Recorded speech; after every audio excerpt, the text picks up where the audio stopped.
Hello everyone, welcome to my YouTube channel Educo classes. My name is Manish और आप देख रहे हैं एडुको क्लासेस को। दोस्तों, आज हम बात करेंगे रिवॉल्ट ऑफ 1857, 1857 की क्रांति। दोस्तों, ये काफ़ी ज़्यादा इम्पॉर्टेंट टॉपिक है और यहाँ से आपके आगामी बिहार शिक्षक भर्ती 2023 जो होने वाली है, बीपीएससी जो कंडक्ट कर रही है, उसमें यहाँ से क्वेश्चन भर भर के आएंगे। तो आपके लिए ये टॉपिक काफ़ी ज़्यादा इम्पॉर्टेंट बन जाती है और साथ ही साथ चाहे आप किसी भी कंपटीशन के एग्ज़ाम की तैयारी कर रहे हैं, वहाँ पर भी यहाँ इस टॉपिक से क्वेश्चंस पूछी जाती है। तो मैं इसमें आपको उन सारे टॉपिक को डिस्कस करूँगा जो 100% आपके एग्ज़ाम्स बिहार शिक्षक भर्ती बोर्ड में पूछी जाएगी। तो दोस्तों, सबसे पहले हम ये जानने की कोशिश करेंगे कि रिवॉल्ट ऑफ 1857 आखिर 1857 की क्रांति इतनी इम्पॉर्टेंट रोल क्यों प्ले करता है हमारे इंडियन क्रांति में, भारतीय स्वतंत्रता क्रांति में। और साथ ही साथ हम ये देखेंगे कि किन किन लोगों ने 1857 की क्रांति को किस नज़रिए से देखा और क्या कहा।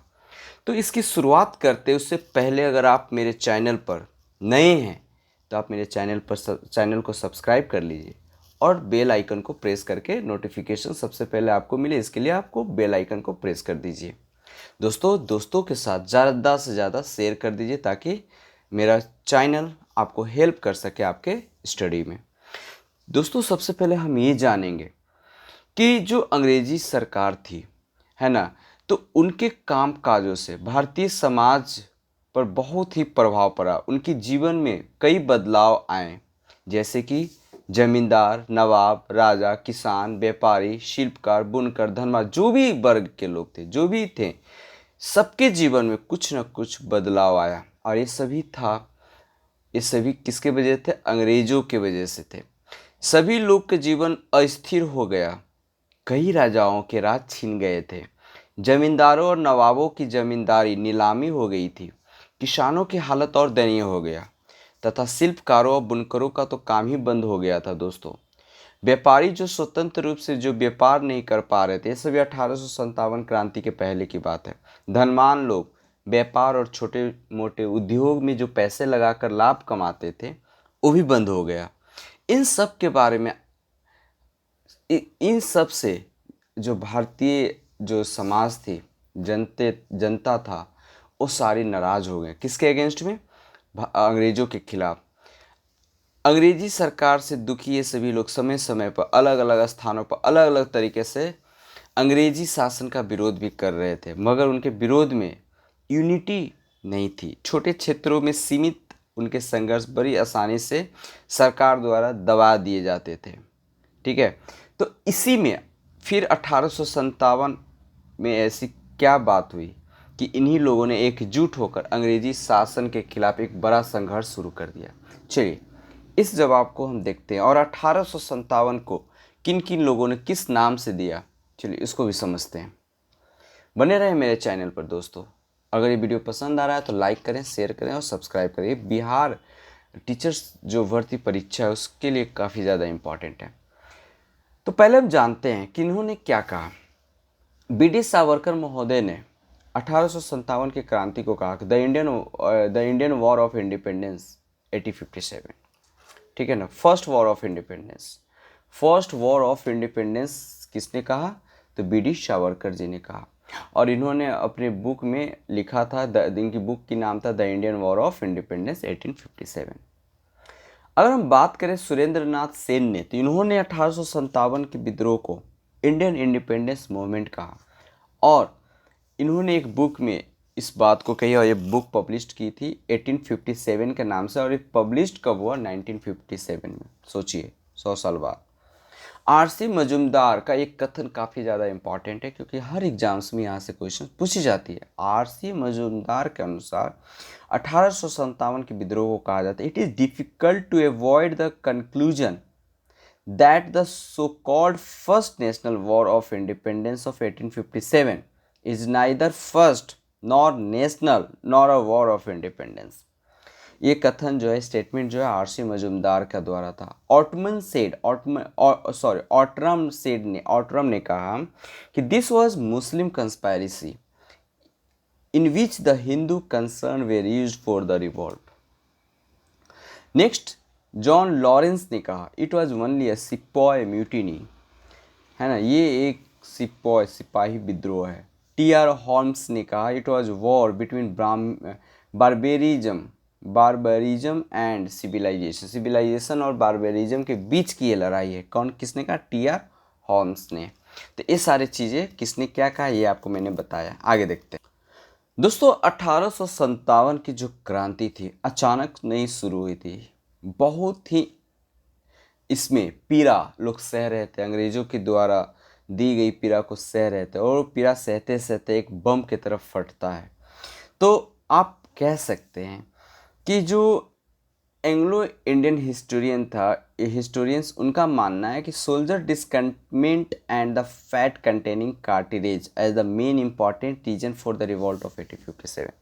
काउजेज बहुत सारे थे, जैसे कि political causes, social causes, religious causes, economic causes, लेकिन उसमें से सबसे मेन और इम्पॉर्टेंट जो काउज था कि जो कार्टिलेज था, कार्टिलेज, उस पर फैट, काउ एंड पिग का फैट को से उस पर बना हुआ था, और उसको ओपन करने के लिए माउथ का यूज करना पड़ता था, मुंह लगाकर खोलना पड़ता था। इस वजह ये चिंगारी की तरह काम किया 1857 के विद्रोह में। लेकिन मॉडर्न हिस्टोरियन का मानना है कि this as only a reason followed by several other reasons, मतलब सिर्फ ये रीजन नहीं था, रीजन और भी था, जैसे कि political, social, religious, economic. Political reasons में डलहौजी का एक नीति था, पॉलिसी था, उसने डॉक्ट्रिन ऑफ लैप्स बनाया था, जिस नियम के तहत अगर किसी राजा, किसी महाराजा का अपना उत्तराधिकारी नहीं है, अपना बच्चा नहीं है, बेटा नहीं है, तो किसी दूसरे का एडॉप्ट करके अपना उत्तराधिकारी बना सकते हैं, ऐसा नहीं था। अगर आपके पास बच्चा नहीं है तो आपका संपत्ति, आपका राजपाट सब अंग्रेज लोग ले लेते थे। तो इस तरीके से चीज़ें, ये भी इम्पॉर्टेंट रोल प्ले किया। सोशल काउजेस क्या था कि विडो रीमैरिज, 1856, ये लॉर्ड कैनिंग ने विडो रीमैरिज जो प्रपोजल आया कि जो भी विडो महिला रहेगी उसकी शादी किया जाएगा, उसे जलाया नहीं जाएगा, ये भी। लेकिन ये सारी चीज़ें, ये सुधार था हमारे समाज के लिए, लेकिन अंग्रेज़ों को जो हिंदू, हमारे जो ऑर्थोडॉक्स टाइप के जो विचार रखने वाले, जो पुराने सोच रखने वाले जो लोग होते थे, वो उनको ये पसंद बात नहीं आई। रिलीजियस काउजेज भी थे। रिलीजियस रीजन्स ये था कि समुद्र पार करके बर्मा जैसे लोग भेजते थे, तो वहाँ पर लड़ने के लिए भेजा जाता था। लेकिन हमारे हिंदू या हमारे देश में मानना था कि जो समुद्र पार करने से उनके धर्म में इंटरफेयर किया जा रहा है। और बहुत सारे, जैसे कि हमारा अंग्रेज लोग क्या किया कि जो मिशनरी को यहाँ पर आने का परमिशन दे दिया। मिशनरी लोग कहने लगे कि ये देश में हम आए हैं, इस देश को पूरी क्रिश्चियनिटी बनाने के लिए। इकोनॉमिक्स का कारण थे, और जो मेन कारण 1857 का था वो था एक्सप्लोटिव पॉलिसी ऑफ ब्रिटिशर्स की बनाई पॉलिसी, जो काफ़ी एक्सप्लॉइट कर रहे थे लोगों को। ये काफ़ी ज़्यादा इम्पोर्टेंट कारण था। चलिए आगे देखते हैं। अब इसका एक जो क्रांति है स्टार्ट कैसे हुआ, how did the revolution of 1857 begin. तो दिसंबर 1856 का टाइम था।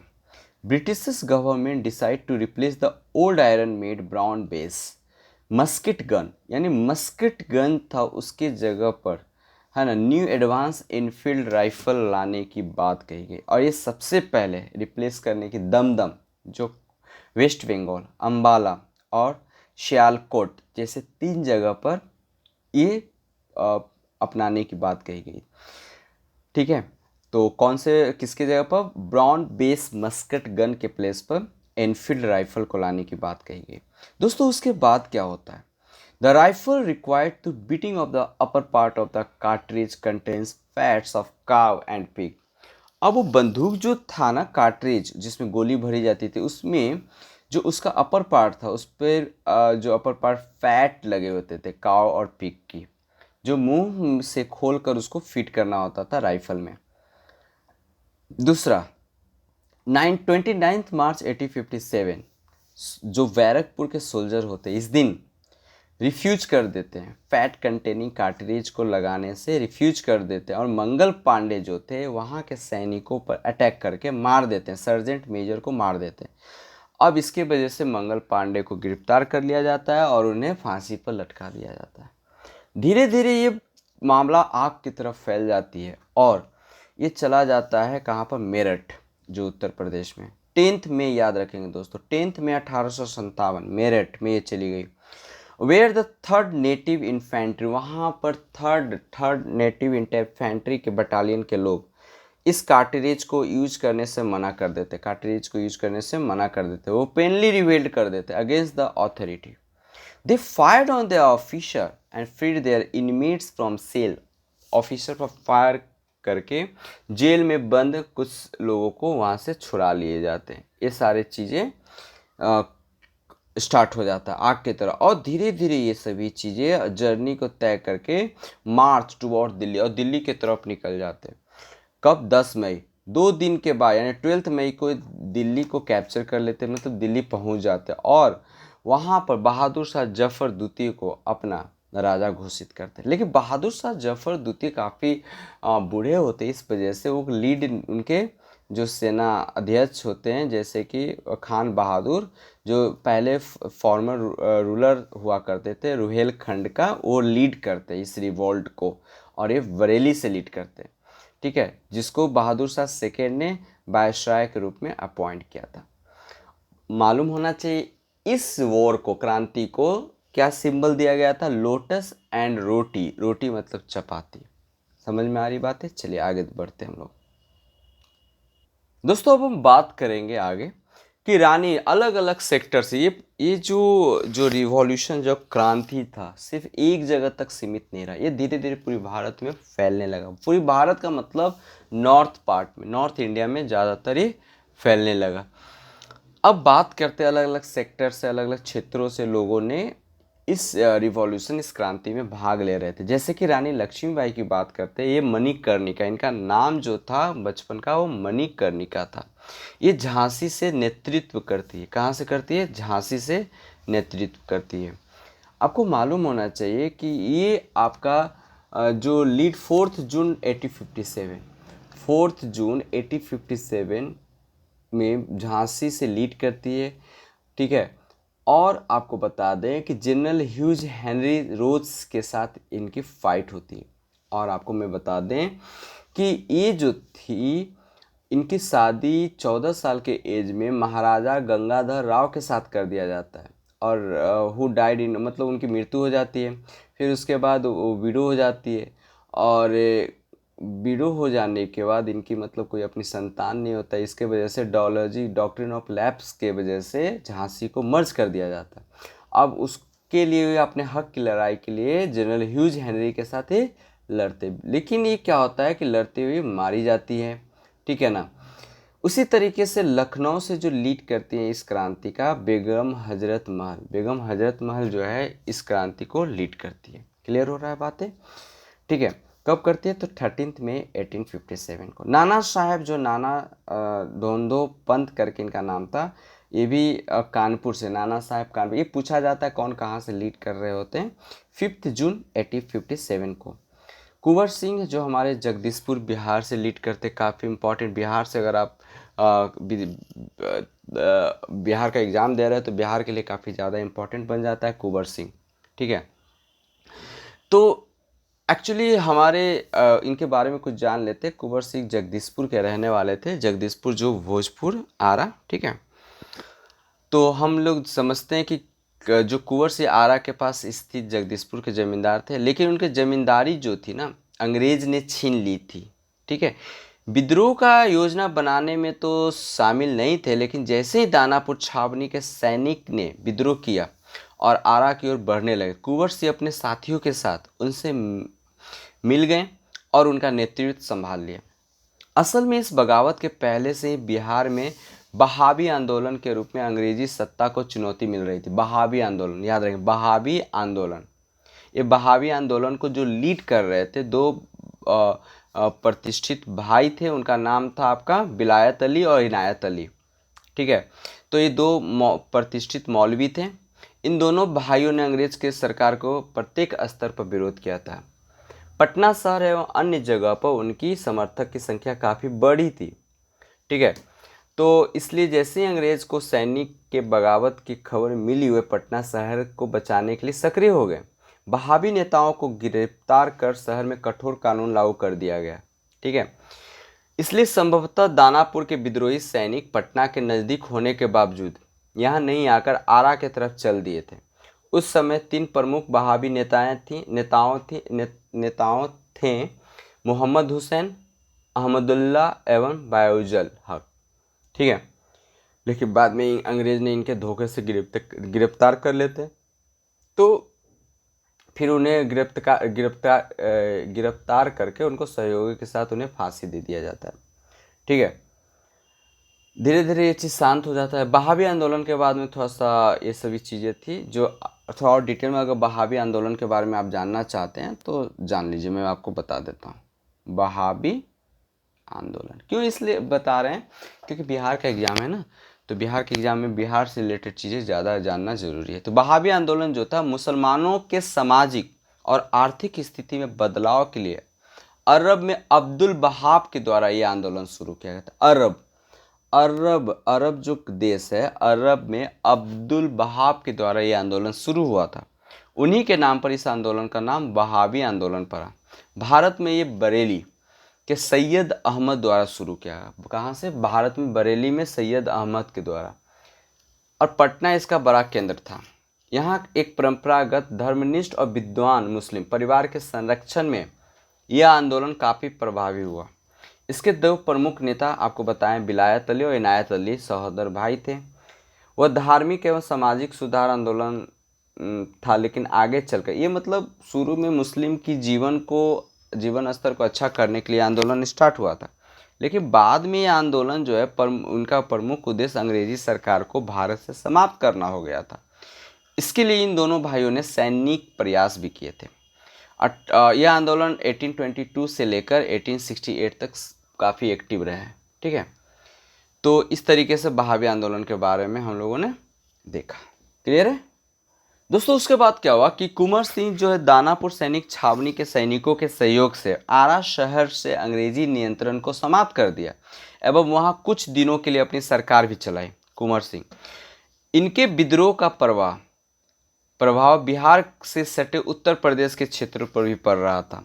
उन्होंने वहां बनारस, जौनपुर, आजमगढ़, बलिया इत्यादि क्षेत्रों की यात्रा की एवं अंग्रेजी सरकार को समाप्त करने के लिए जमींदारों एवं किसानों को प्रेरित किया। अंग्रेजी सरकार ने उस वक्त उनकी गिरफ्तारी के लिए 25,000 रुपया का इनाम घोषित किया था। 25,000।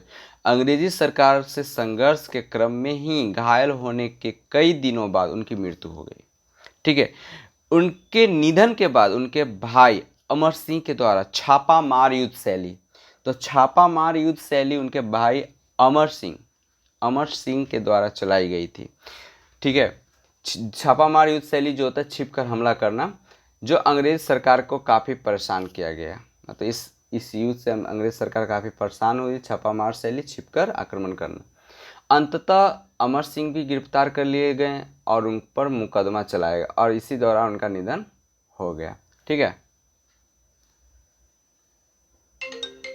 दोस्तों, आगे देखेंगे। आगे हम बात करेंगे कि जो नाना साहब कानपुर से लीड कर रहे थे, हजरत महल बेगम हजरत महल आपका लखनऊ से और रानी लक्ष्मीबाई झांसी से, कुंवर सिंह जगदीशपुर से, दीवान मनीराम दत्त जो थे वो असम से, ठाकुर कुशल सिंह जो थे औवा से, मौलवी अहमदुल्ला शाह जो थे ये फैजाबाद से सभी लीड कर रहे थे दोस्तों। ठीक है, कुछ इंपॉर्टेंट पॉइंट्स को भी डिस्कस कर लेते। मिर्जा गालिब जो एक ऐसे व्यक्ति थे जिन्होंने 1857 का रिवॉल्ट क्रांति को अपने आँखों से देखा था with his own I. Lord Canning, ये भी क्वेश्चन आता है कि कौन सा उस समय गवर्नर जनरल था, तो लॉर्ड कैनिंग 1856 से लेके 62 तक इनका कार्यकाल रहा और ये गवर्नर जनरल थे। लॉर्ड कैनिंग के बारे में कुछ और जान लेते हैं। यहाँ से इंपॉर्टेंट क्वेश्चन पूछी जाती है कि लॉर्ड कैनिंग जो थे लास्ट गवर्नर जनरल थे जो कंपनी के द्वारा अपॉइंट किए गए थे और फर्स्ट वायसराय भी थे। लास्ट गवर्नर जनरल और फर्स्ट वायसराय जो ब्रिटिश किंग यानी वायसराय ब्रिटिश किंग यानी रिवॉल्ट के बाद कंपनी की पावर को ख़त्म कर दिया जाता है और ब्रिटिशर्स अपने हाथ में ब्रिटिश किंग ले लेती है पावर और वहीं से अपॉइंट किया जाता है वायसराय। जुडिशियल रिफॉर्म कैनिंग ने लॉर्ड कैनिंग ने और भी कुछ काम किए, जैसे जुडिशियल रिफॉर्म किया इन्होंने। इसके तहत इंडियन हाई कोर्ट एक्ट बनाया और बॉम्बे, कलकत्ता, मद्रास हाई कोर्ट की स्थापना की है लॉर्ड कैनिंग। और remarriage act, window remarriage act 1856 भी लॉर्ड कैनिंग के द्वारा लाया गया।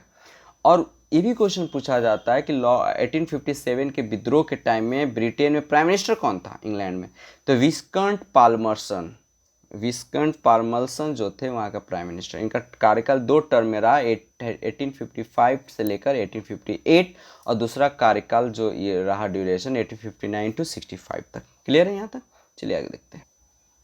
Cause of failure of 1857 revolution. Cause तो बहुत सारे थे, लेकिन उनमें से बहुत सारे काउज में से इम्पॉर्टेंट जो कारण थे वो थे कि जो एजुकेटेड क्लास थे, जो वर्ग थे, वो इंटरेस्ट नहीं लिए, ज़्यादा बढ़ चढ़ कर पार्टिसिपेट नहीं कर रहे थे। दूसरा कि लोगों के पास यूनिटी नहीं था, सेंट्रल यूनिटी की लैकनेस था, lack of unity among Indian proved them that time which lead everyone fighting for their own interest। सब लोग अपने छोटे छोटे मतलब के लिए फाइट कर रहे थे, उनका अपना इंटरेस्ट था, नॉट एक नेशन बेस पर होता है उसको लेकर नहीं लड़ रहे थे। Revolt to unable influence the southern. दूसरी चीज़ है कि ये रिवॉल्ट सिमट कर गया नॉर्दर्न इंडिया, सदर्न, वेस्टर्न और ईस्टर्न पार्ट में पहुंचा ही नहीं। और साथ ही साथ धीरे धीरे हमारा जो हथियार, गोला, ये सभी कारतूस सभी क्या हो गए, ख़त्म होते चले गए, क्योंकि पैसे ख़त्म हो रहे थे।